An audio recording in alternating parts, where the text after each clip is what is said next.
And sadly, my first son was very bright also and committed suicide. After a bit of hesitation, he mentioned that when FBI agent Kang first approached him, the agent mentioned that I am only a grain of sand, as is Mr. Martoma. They are really after a man named Stephen A. Cohen. And yet, Martoma refused to testify against his former boss in exchange for a lighter sentence. One can only speculate why, but there are 3 lines of thought. He didn't want to snitch, which is honorable, yet it was seemingly at odds with his questionable actions earlier in life. It came out in court that he had been expelled from Harvard Law School for altering his transcripts when applying for federal clerkships. The second possibility was fear of retribution from Cohen, though there was no evidence Cohen had any ties to mobsters.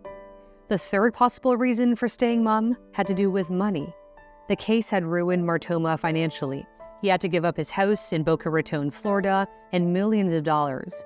Did he hope that Cohen would repay his loyalty? Matthew Martoma's father, Bobby, had another explanation, saying that his son believed in the 9th commandment, "Thou shalt not bear false witness against thy neighbor."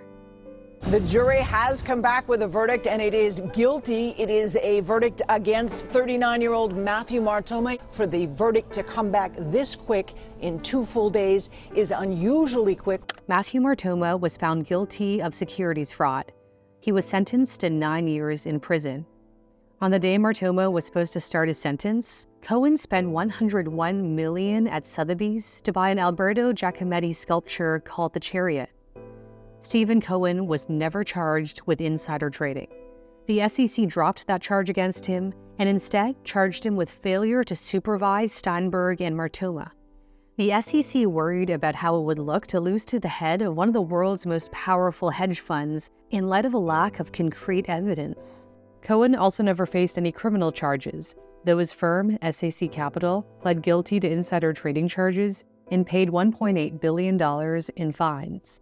As part of the settlement, SAC agreed to stop managing outside money and convert into a family office, which meant Cohen could only manage his own personal wealth of $10 billion. So he was far from being out of the game. SAC Capital rebranded to Point72 Asset Management.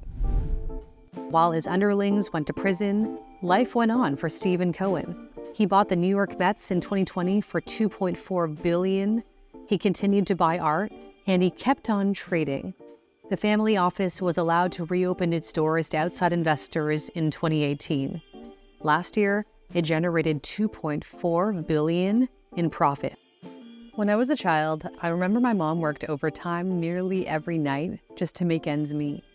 Despite my parents' limited means, they still saved up for my weekly piano lessons, a testament to their love for me. But I often wish they had someone to help them better manage their finances in a new country. But good financial advisors can cost thousands of dollars. That's why I was thrilled to hear about Domain Money. Domain Money gives you your own financial advisor for $79 a month with no hidden fees or investment minimums. You get one-on-one support anytime. Your own dedicated advisor to manage your investing, savings, budgeting, and building a plan tailored for you. Plus, your advisor prepares and files your taxes, which is included in the membership. And for a limited time, NewsThink subscribers can get access to Domain's 6% APY savings account and no-fee investment portfolios for free. See important disclaimers at domainmoney.com/legal. Use my custom link in the description to match with your financial guide today. Thanks for watching. For NewsThink, I'm Cindy Pong.